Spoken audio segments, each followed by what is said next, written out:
Hello, and welcome to the Book of Heroes podcast. This is a weekly show dedicated to helping you get better at Storybook Brawl. I'm your host, Sidney, and today we're going to be taking a break from strategy, and we're going to talk about lore. I'm going to cover these stories that inspired the characters, treasures, spells, and heroes in Storybook Brawl. I know this is something that's a little different from our typical episode, but it's something I've wanted to do for a while, so I hope you'll stick with me, and if not, that's okay. But before I get into our main subject, I did want to cover a bit of news briefly. On April 22nd, Goodwill Games announced the Storybook Brawl Pro Club. And since I know a lot of our listeners are players that want to get better, maybe want to play in tournaments, I wanted to talk a little bit about this just to give you an idea of what it's about. If you haven't gotten to read the article, or if you just wanted sort of a second opinion on it. So what the Pro Club is, so far as I can tell, is it's a way for people who play in a lot of tournaments and generally do well in a lot of tournaments to get extra points in day one, which increases your chance to qualify for day two, cosmetic items, and then the chance to be featured in coverage and articles.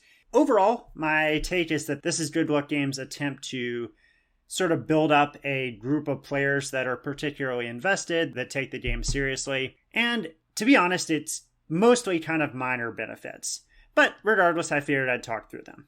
The way the Pro Club works is you score points, pro points, based on playing in monthly tournaments, and in particular on making it to day two, placing well on day two, winning, and then playing in the seasonal championships that you qualify for by making top 8 in a monthly qualifier.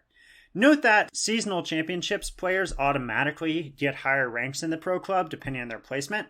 So for example, Aaron Gertler, who I talked to last week, is already gold, even though he hasn't yet earned all the points to qualify for that Pro Club rank. There are 3 levels you can be in the Pro Club, and the first one is bronze.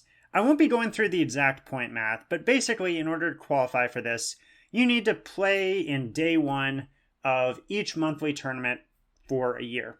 And if you place better than that, you'll get into the bronze level sooner. This level is pretty small in terms of rewards.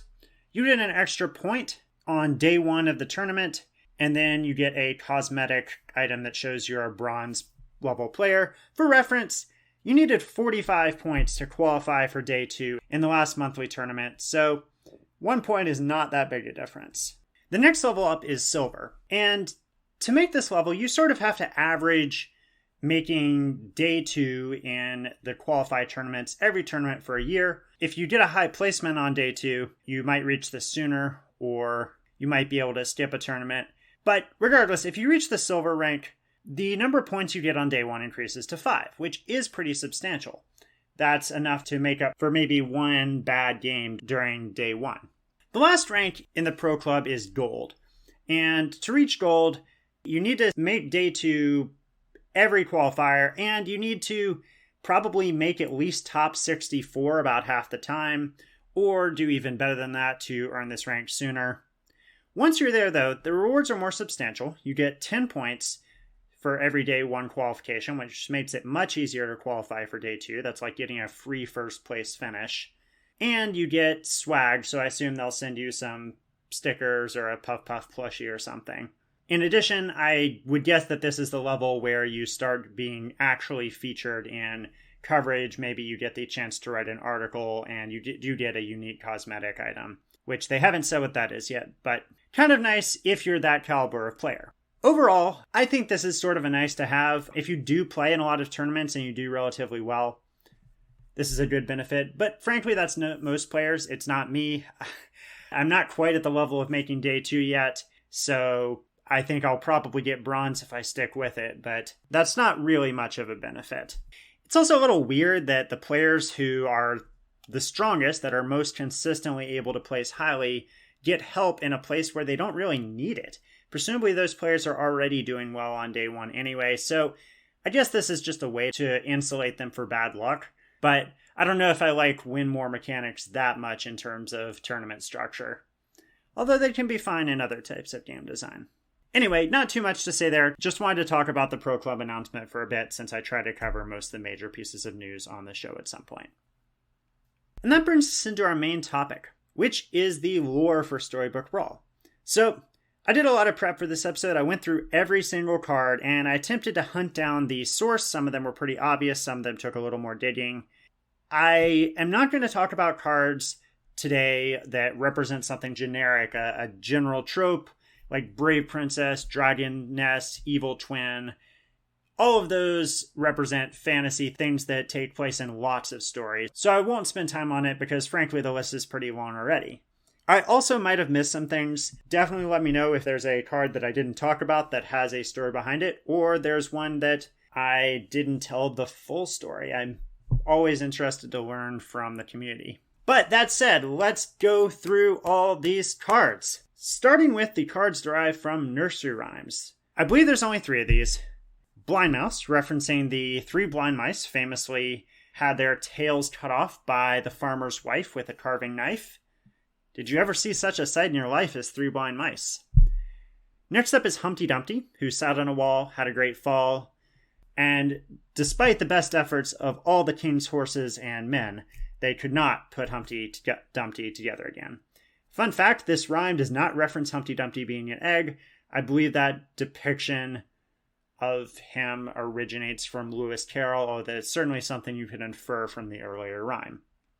Lastly, Princess Peep references the rhyme of Little Bo Peep, who has lost her sheep. Little Bo Peep is not traditionally a princess, but you gotta have those synergy cards, so here we are. Next up are the classic fairy tales. And there's a lot of these, and I expect that our listeners are probably familiar with most of them, so I'm gonna move through them pretty quickly. Bad Billy Gruff is a reference to the Three Billy Goats Gruff. Kitty Cutpurse references Puss in Boots, although I believe the depiction of Puss in Boots as a thief originates from Shrek. The original Puss in Boots was just a very intelligent cat. Crafty, Fanny, Tiny, Doubly, Lucky, Greedy, Angry, and Lordy reference Snow White and the Seven Dwarfs, along with Princess White. As you may know, Snow White was not a vampire in the original story. Although there's 8 of them, those names do sort of match up with the names in the classic Disney films, such as Sneezy and Grumpy. There's also Hi-Ho, which references the song from that movie. There's also Poisoned Apple and Rotten Apple Tree, which reference the poison apple that is given to Snow White, although I don't think there's a particular story about the tree it came from. And then Mirror Mirror, referencing the famous line, "Mirror Mirror on the wall, show me the fairest of them all," which in my opinion is definitely Storm King. Cinderella is a really straightforward reference to Cinderella. I guess the fact that there's cinders is supposed to imply that she's a wizard or something. Feels like a pretty loose pun to me. I think they could have just called her Red. They could have just gone with Regular Cinderella without the hyphen.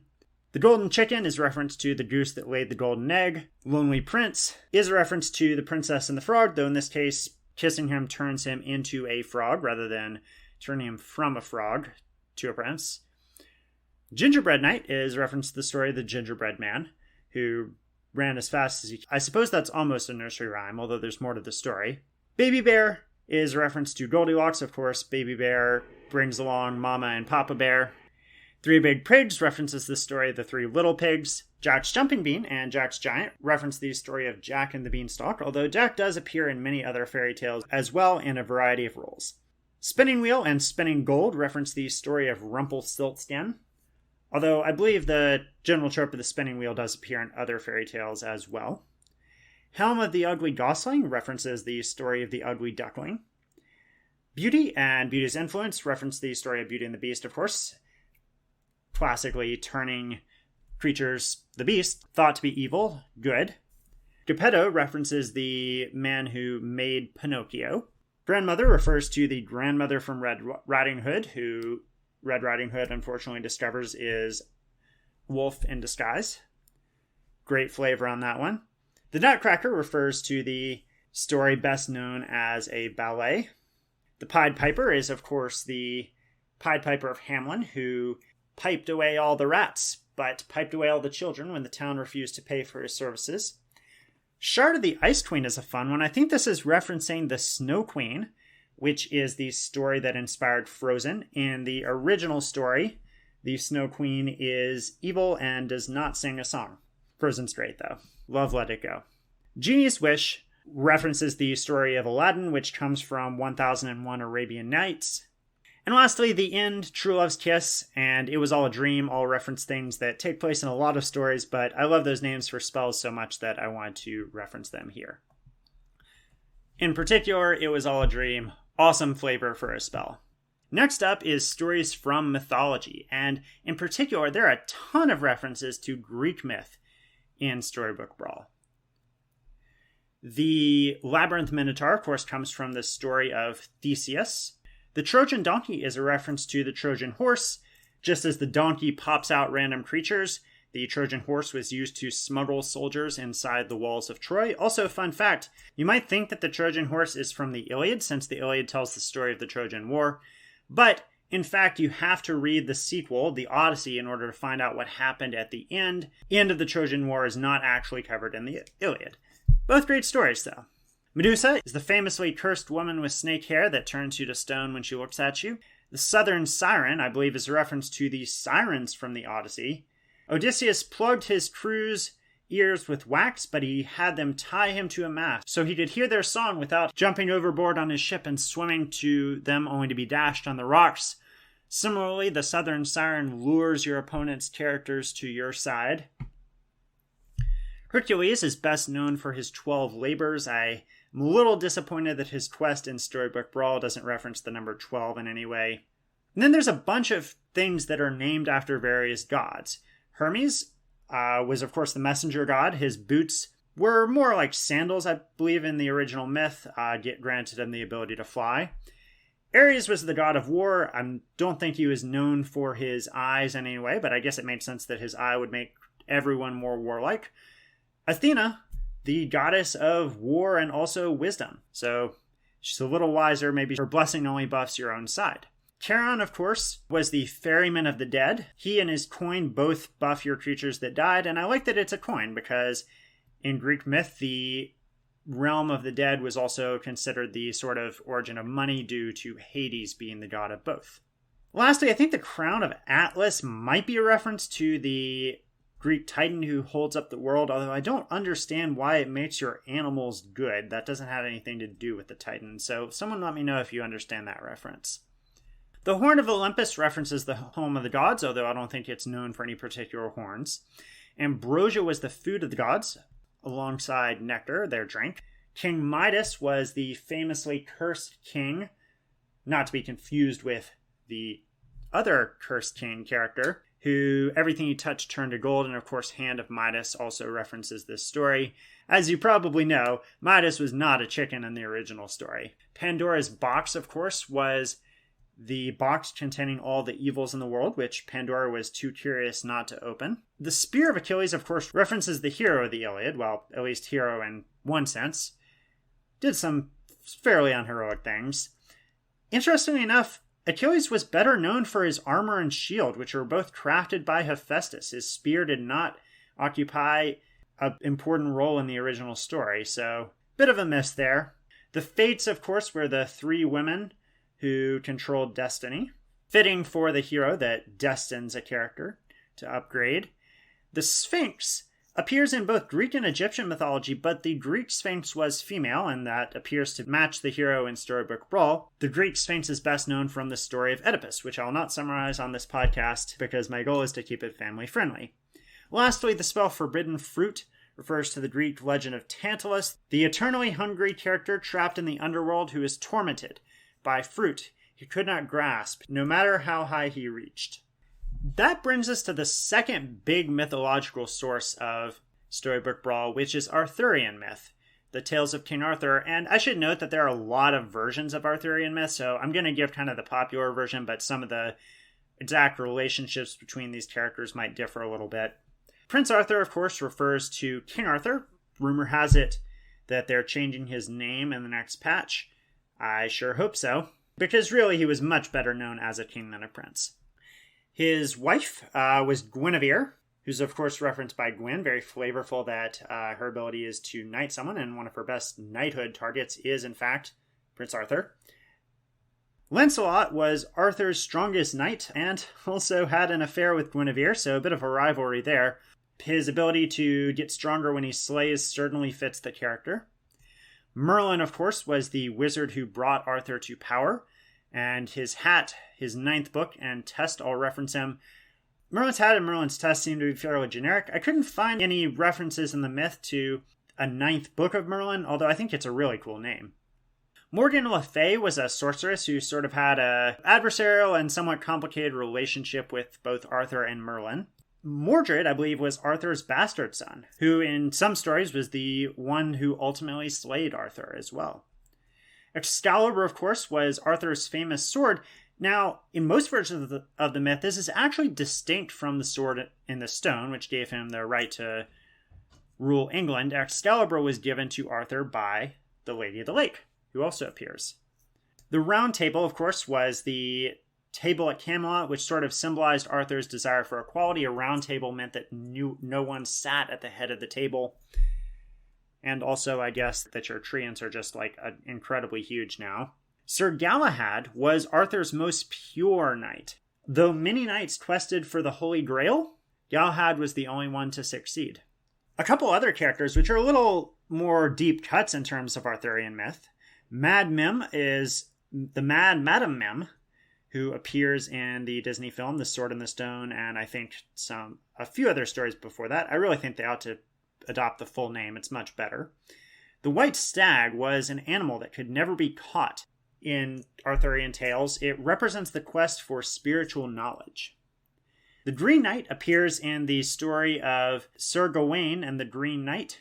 He shows up in Arthur's court, challenges everyone to a head-cutting off contest, cuts off his own head, and Sir Gawain, who somewhat foolishly agreed to the contest, has to travel to the Green Knight's home and cut off his head as well. There's a great translation of this story by Tolkien that I read in college. A really cool story. I haven't seen the movie yet, but I definitely want to at some point. I think this might be my favorite King Arthur type story.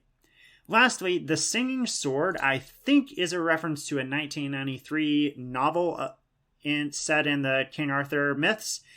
I hadn't heard of this before I researched this, so I'm not 100% sure, but I wouldn't be surprised if someone on the Good Luck Games team is a fan of fantasy novels about King Arthur. Aside from the Greek and Arthurian myth, there's a lot of other mythological sources to Storybook Brawl lore. So I'll cover some of these. Sherwood, Sure Shot, and Robin Hood, of course, both come from the tales of Robin Hood, who stole from the rich and gave to the poor. He led his band of merry men, and at least one woman, Maid Marian, in Sherwood Forest.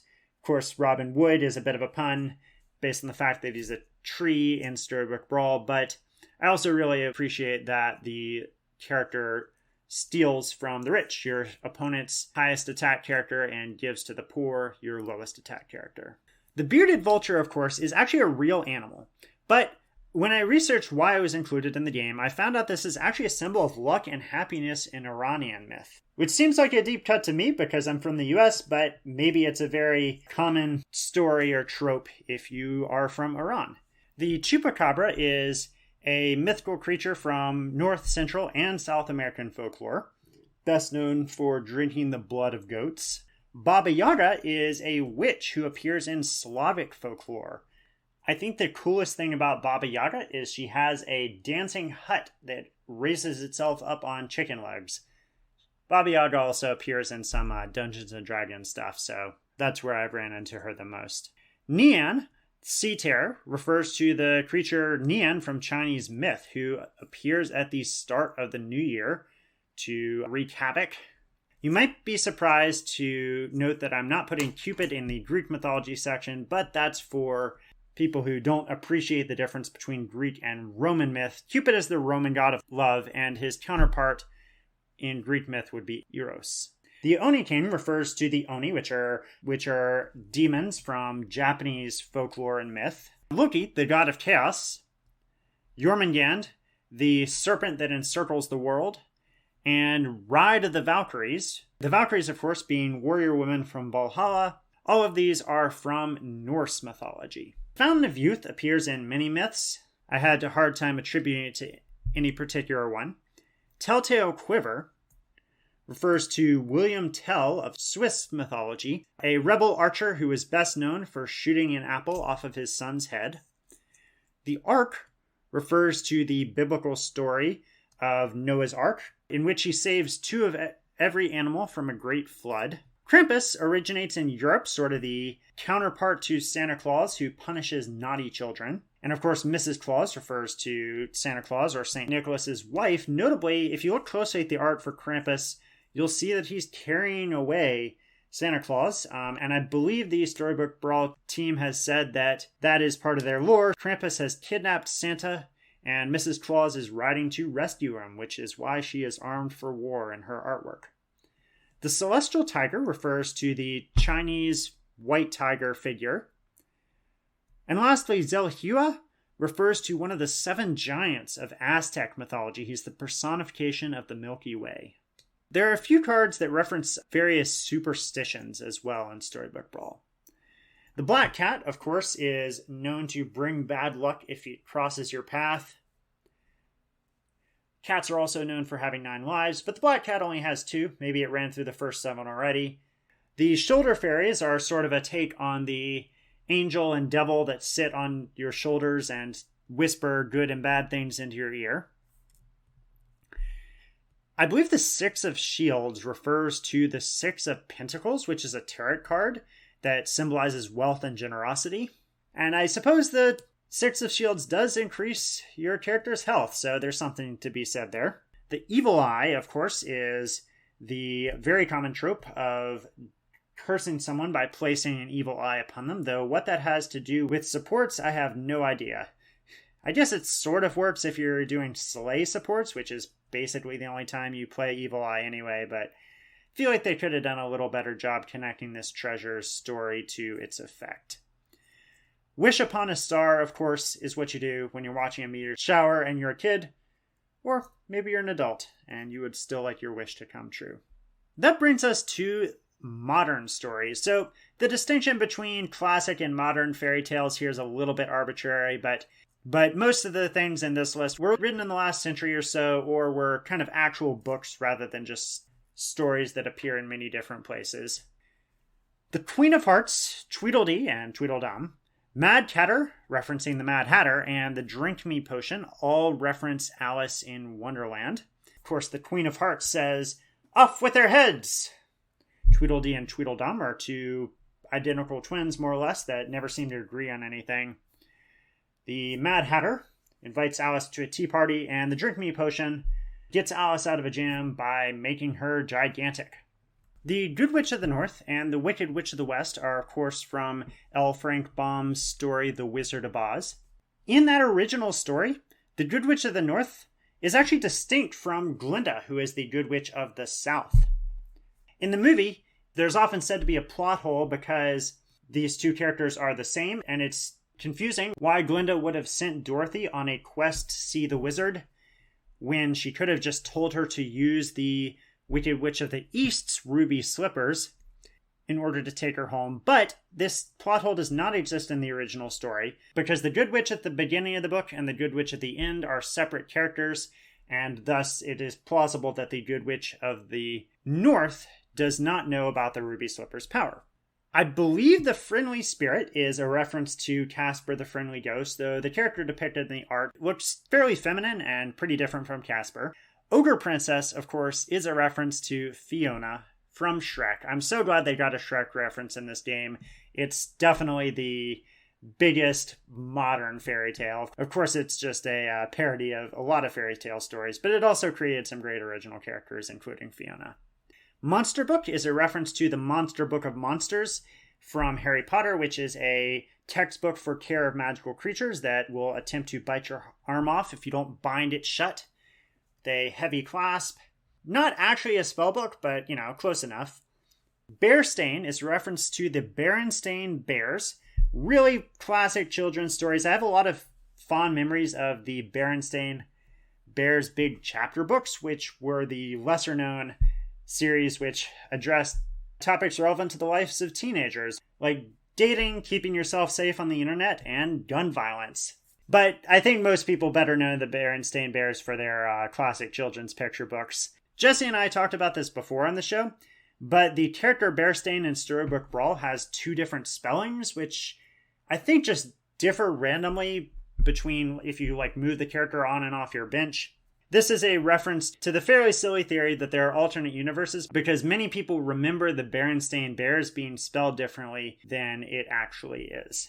The Great Pumpkin King is, of course, a reference to the Great Pumpkin from Charlie Brown, who is a supernatural figure who rises from the pumpkin patch and brings toys to sincere and believing children, which includes Linus but does not include most of the other characters from Charlie Brown. I think it's sort of a metaphor for Santa. Sting is, I believe, our only Tolkien reference. Sting is, of course, Bilbo and Frodo's sword, first discovered by Bilbo in a troll treasure hoard in The Hobbit. Sad Dracula and Dracula Saver, of course, refer to the character Dracula, who originally appeared in Bram Stoker's novel and then has, of course, been depicted in many other pieces of media. I don't think he's particularly well known for having a sword. They just invented that for the game because they needed a treasure. The Monkey's Paw refers to a short story by W.W. Jacobs, which the Monkey's Paw is sort of a cursed wishing artifact. Every time you make a wish, a finger on the monkey's paw curls, and your wish is granted. A way that you didn't anticipate that subverts the original intent of the wish. The Headless Horseman has appeared in many stories, but I think he's best known from The Legend of Sleepy Hollow by Washington Irving. The Black Prism, I think, is a bit of a deep cut. This is the name of a fantasy novel in the Lightbringer series, which I haven't read, but I couldn't find any other references to the idea of a Black Prism, so I think this has got to be it. Evella, of course, is reference to Cruella de Vil, the villain of the Disney film 101 Dalmatians. Cruella, of course, wants to turn the Dalmatians' fur into clothing, and that very much fits Evella's hero power in the game, where evil characters get stronger when your animals die. 10 out of 10 flavor, great design. Romeo and Juliet, of course, referred to Shakespeare's play Romeo and Juliet, in which Juliet fakes her own death. Romeo finds her, becomes mad with grief, and commits suicide. When Juliet recovers from the potion that made her appear dead, she realizes what Romeo has done and killed herself as well. I really don't think this couple is what people want to aspire to as a love story. Sorry, Taylor Swift. Love your music. But awesome flavor from the game. Juliet dies first. When Romeo dies, she comes back. And then, sometimes she lives if you win that particular brawl. So maybe a possibility for a happier story. Toil and Trouble refers to the line from the witches in Macbeth, also known as the Scottish play, but I'm not an actor, so I think I'm allowed to say the real name. Double, toil and trouble, fire burn, and cauldron bubble. Mahiri King Lion refers to either Simba or Mufasa or Scar, I suppose, but it doesn't really fit the art, from Disney's film The Lion King. But The Lion King is awfully similar to Shakespeare's play Hamlet, so that's why I've got it grouped here. Peter Pants is, of course, a reference to Peter Pan, the character who never grew up. And Peter Pan is also known for having an autonomous shadow, which, of course, is Pan's shadow in the game. Crocbait is also a reference to Peter Pan. The crocodile who pursued Captain Hook had eaten a clock such that Captain Hook would also always hear the tick, tick, tick. The character that's created by Crocbait is called Captain Croc, so great reference as well, and presumably whoever he's eaten will eventually make its way out. Pup the Magic Dragon is a reference to the song, which was adapted into a television special and some other works. Puff the Magic Dragon. I guess the character in Storybook Brawl is a dog, but I don't know, I feel like they could have just kept the name. This is a bit of a deep cut, and I'm not 100% sure about it, but I believe that Skip the Time Skipper is a reference to the 1991 movie Time Bandits, in which a group of time-traveling dwarves go on adventures. I have not seen this movie, but it's a favorite of a friend of mine. So, Ethan, if you're listening, I wanted to call it out. Skip does seem to be a time-traveling dwarf of some kind. Lastly, we've got Turkish Delight, which is, of course, a reference to The Lion, the Witch, and the Wardrobe from the Chronicles of Narnia. The White Witch gives Edmund Turkish Delight so that he will betray his siblings. As far as I know, it did not come in a trash can. Just a few more categories to talk about here, folks. The next one is Dungeons & Dragons, personal favorite game of mine, and the originator of a lot of fantasy tropes that later show up in video games and other stories. The Ring of Regeneration, Dancing Sword, Deck of Many Things, Gloves of Thieving, and Potion of Heroism are all magic items that can be found in D&D. All pretty straightforward. They do the things you would expect them to do. A mimic is a shape-shifting creature in D&D that takes the form of inanimate objects in order to trick adventurers. Its most common form is a chest, which is why the mimic in Storybook Brawl looks like a living chest. That's exactly what it looks like in D&D as well. Fireball, Lightning Bolt, and Stone Skin are all classic spells in D&D. They do exactly what you'd expect them to do. Magic Sword plus 100 is a more oblique reference. The idea of a long sword plus 1, for example, or a plus 2 battle axe is pretty common in D&D and is shown up in a lot of other video games. Of course, the Magic Sword plus 100 is sort of taking that to absurd lengths, but it's a pretty cool idea. Lastly, I think Deepstone Mine refers to a location in the video game Baldur's Gate, which is set in the D&D setting of the Forgotten Realms. I'm not 100% sure on this one. It might have just been a name for a dwarven mine that they came up with. It's not a particularly well-known location in the lore of D&D. Personally, would have loved it if they'd gone with the Mines of Moria. There are also a couple of references to Magic the Gathering in Storybook Brawl, which is not a surprise since a lot of the people that worked on Storybook Brawl were Magic players. The Sword of Fire and Ice is an iconic card from Magic. I suppose it's also a reference to the Song of Ice and Fire, which is the name for the series that includes the Game of Thrones, but it's in the Magic order, so I'm attributing it there. Burning Tree is a bit more of a narrow reference. There's a pretty well-known Magic card called Burning Tree Emissary. Though a burning tree is sort of a general concept, I think they chose that specific name because it's a reference to the Magic card. Lastly, Feed the Kraken. Now, you might think that this spell is just a reference to the Scandinavian mythological creature, the Kraken, and you'd be right. But if you look carefully, you'll notice that the Kraken is in the art of Feed the Kraken is eating a plate of meatballs. Now, at one time, there was a magic deck called Cephalid Breakfast. A cephalid is a magic creature, which is sort of a aquatic humanoid with tentacles. Why the deck is called Cephalid Breakfast? Honestly, I'm not sure. There have been some really weird names for magic decks. But given that this is a tentacled creature eating a meal, I think that Feed the Kraken is a reference to the Cephalid Breakfast magic deck. I'd love some confirmation on this, or someone to tell me that I'm completely barking up the wrong tree. A couple of other references in Storybook Brawl. These are all one-offs. Happy Little Tree is a reference to the well-loved painter Bob Ross. Often mentions painting some happy little trees. Hungry Hungry Hippocampus. Now, a hippocampus is an undersea creature from Greek myth. This is also a pretty clever pun on the game Hungry Hungry Hippos, which, I don't know, I appreciate that. Wombats in Disguise sort of references the idea of three kids in a trench coat. I think that's most recently depicted by the character of Vincent Adult Man from BoJack Horseman, but it's appeared in a lot of things. Now, in this case, they're wombats because I guess they needed them to be animals for tribal purposes. But still a pretty nice reference to the joke. Good Boy, of course, is a great name for a dog.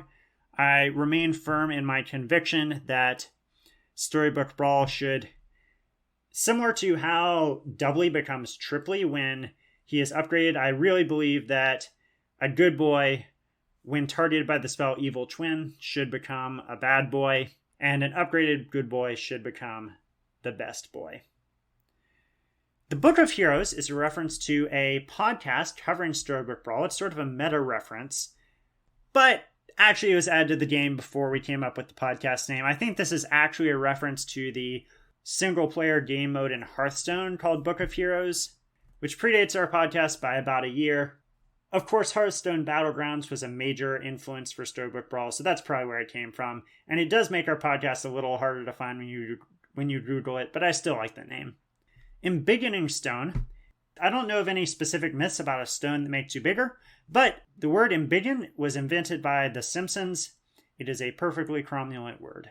Snow Angel is depicted in the art as a literal angel, but a snow angel is also what you make if you go outside, lay down in the snow, and wave your arms and legs around. Great childhood experience. Lastly, Sugar and Spice is reference to the phrase sugar and spice and everything nice, which among other things, was used as an ingredient in the creation of the Powerpuff Girls. Although I don't think they were going for that specific reference. That brings us to pun, or plays on words. I am a big pun fan myself, so I wanted to call out some of these. Copycat, of course, is a literal cat that copies things, but it's also what you call someone if they are copying you. Time flies, as Jesse put it. Time flies like an arrow, fruit flies like a banana. Grumblegore is a bit of a stretch. I think this might be a reference to Dumbledore, who's of course the wizard from Harry Potter, but the name originally comes from another name for a bumblebee. I don't know, this one might be a bit of a stretch, but I don't know where else they would get the name Grumblegore. Needle-nose daggers refers, I think, to needle-nose pliers, which are a precision tool. I guess the needle-nose daggers are a precision tool either, but I've looked at the art and I still don't understand exactly what needle-nose daggers are. Fairy Tale is a book with a tail coming out of it. Not too impressed by that one. Fancy Pants, I think, might actually be a magic reference, so maybe should have put it in that section. But in magic, putting an enhancement such as an aura or a piece of equipment on a creature can be called pants, and similarly, the fancy pants in Storybook Brawl enhance your characters when you buy them. They're also just literal fancy pants, so I don't know. The forking rod, of course, forking a spell is sort of a common trope. Maybe that terminology also comes from magic. There's a well-known card called Fork, which copies a spell. But if you look at the artwork for forking rod, you'll notice it's a literal fork, which is pretty funny. Easter egg is a 10 out of 10 joke. An Easter egg, of course, is a secret that was left for people to find, often in a video game, which is exactly what the Easter egg is. You have to find it by tripling Humpty Dumpty, which is not something you would normally do. But at the same time, you get it by actually combining 3 eggs, and the Easter egg itself is an egg. So I really appreciate that. 10 out of 10. Share Bear is more like a 3 out of 10. You got your Care Bears, then you got your Share Bears. It shares gold, but yeah, fine. Good one, I guess. Free roll, I think, is pretty good. You get to roll the shot for free, but it's also a literal roll, like a dinner roll. I like that one. Cat's Call, I think, might be a play on the phrase cat call, which I'm not generally a big fan of catcalling. I don't know if I need that to necessarily be in the game, but I also don't know if that's what they were going for. They might just like the way those two words sound together, which they do if you ignore the implications behind them. Generally speaking, catcalling is not a great thing to do. Lastly, Pigmorph. The idea of a polymorph spell, I think, originates with Dungeons and Dragons, but it's, turning one thing into another thing. Of course, in this case, the thing you're turning your opponent's characters into is a pig, so Pigmorph. And lastly, I did want to call out there's a couple things in Storybook Brawl that I believe are original characters or ideas. A pollywog is a baby frog or toad, but I think Storybook Brawl's idea of Pollywoggle as a character that can turn into anything is somewhat unique. I don't know how they came up with that one. Puff Puffs, of course, are Storybook Brawl's mascot. In general design, they are sort of similar to Tribbles, the cute creatures that reproduce exponentially from Star Trek. But in Storybook Brawl, Puff Puffs actually do have lore. The official Twitter account published a story about Puff Puffs, which I won't read entirely to you, but essentially they're fun, cuddly pets that never stop growing. And though they come in many different colors, they are good and unite in their purpose to join an interdimensional battle against the ultimate evil purple Puff Puffs, which apparently have mustaches. So maybe we'll see some more types of Puff Puffs in future expansions to Storybook Brawl, but I also feel like that might have just been something the person running the Twitter came up with because they thought it would be funny. Sporko and Aeon are both original mage characters so far as I can tell. Still waiting for an answer on why Sporko is called Sporko. Sporko is a combination, of course, between a spoon and a fork, but don't know why there would be a mage called that. Aeon is a little more serious character. I think he fits the general trope of a sort of evil, otherworldly being that wields magic, but he has a unique name, so I thought I'd call him out here. Wonderwaddle is an original character to Storybook Brawl. Penguin riding a polar bear. I don't know. I think people like him. I'm kind of indifferent. Lastly, there's Mix-a-Whizzle, which is an original phrase. I think the idea of a spell that transforms you in a random way is not unique to Storybook Brawl, but the name certainly is, so thought I'd call it out. Before I end for today, since I've spent a lot of time talking about the lore in Storybook Brawl, I thought I'd mention some things on my own personal wish list. If anyone from the Storybook Brawl team is listening, here are some of the characters and other things from classic stories I would like to see in the game. First on the wish list are a couple things from mythology and folklore that we haven't really seen. I don't think there's really a character from African mythology in Storybook Brawl, and my nomination there is Anansi the Spider from West African folklore, sort of a trickster character. I'm sure they could come up with a cool hero design. And similarly, I'd love to see Brer Rabbit from African American folklore, who's a character I grew up reading about. He's very much a trickster, don't throw me in that briar patch. Honestly, if they just reconcepted Wonder Waddle to be Brer Rabbit, I would not be upset. But I know other people do like Wonder Waddle, so maybe he'd be best as his own character. Paul Bunyan from Midwestern folk tales definitely deserves a spot. The giant lumberjack with his blue ox babe. And speaking of giants, I think it'd be kind of cool to get Jack as a character. Though Jack is best known for his adventures climbing a beanstalk, the Jack tales are present throughout lots of Appalachian folklore. And Jack is sort of another sort of trickster type character who's often, kind of lazy or foolish, but emerges triumphant regardless. Dorothy Gale would be awesome to see. Of course, this is the protagonist of The Wizard of Oz. And you could probably fit The Wizard of Oz in too if you needed an idea for another mage hero. Some more classic fairy tale characters. I would not be upset to see Pinocchio featured in the game. I'm sure they could come up with something cool to represent his nose growing when he lies. And Rapunzel. I don't know what letting her down her hair looks like in the game, but I'd like to see it.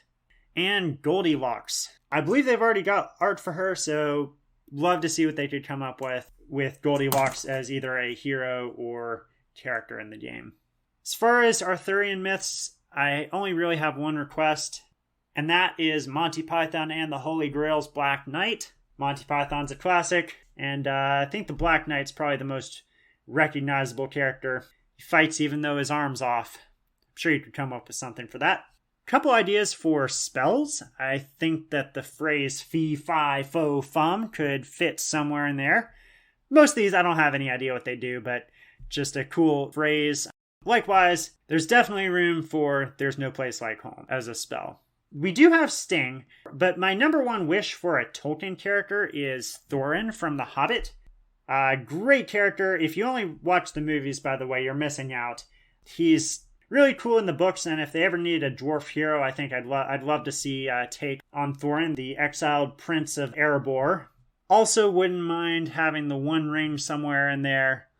Or maybe if they needed a treasure-related spell, they could call it My Precious. In terms of other myth, I think you could probably fit in Stonehenge somewhere in there as a treasure. And likewise, the Loch Ness Monster would be kind of fun to include. I would also love to see Baba Yaga's Dancing Hut. I mentioned it earlier. This is a really classic thing. It's a hut that walks around on chicken legs. Honestly, if they just replaced Evil Eye with this, I think that would fit really well. It makes sense that a hut that walks around would kind of let you support things. And of course, it would best pair with Baba Yaga. One more classic fairy tale character. I'd like to see Rumpelstiltskin somewhere in there. Maybe there's some way to represent the idea of having to guess his name. In terms of myth, I think Zeus or Thor would be really cool, maybe as heroes that cast a lightning bolt or do something similar to that. I would also love to see Helen of Troy as a hero, the face that launched 1,000 ships. They're looking for an alternate to Mahiri as sort of a royal or quest-focused hero design. Helen would definitely fit. And my very last request here, I think this would make an awesome hero, Shaharazad. The storyteller of 1001 Nights, the woman who is kept prisoner and set to execute in the morning, but managed to stay her execution by one more day by telling just one more story. Magic the Gathering fans will be familiar with Shaharazad. Her card is probably the craziest card in Magic. It causes you to play a sub-game of Magic within the game. You take your deck, you play a game, and when you're done with that game, you return to the original game. This card is banned in most formats because it is possible to create an infinite set of games. You just keep playing the sub-games and you never finish. But of course, that's a perfect fit for the story of 1001 Nights, because that was Shaharazad's exact goal, to keep the stories coming forever. What better character to include in a game about stories? That is it. Thanks everybody for hanging with me on my digression. By the time this episode is out, I think it's pretty likely that we'll see the next patch. So thought it would be best to stick with something that wasn't particularly metagame dependent for this episode. Next week might be a little unusual. I am going on a work trip and then going on vacation after that. So I'm not quite sure what I'm going to do.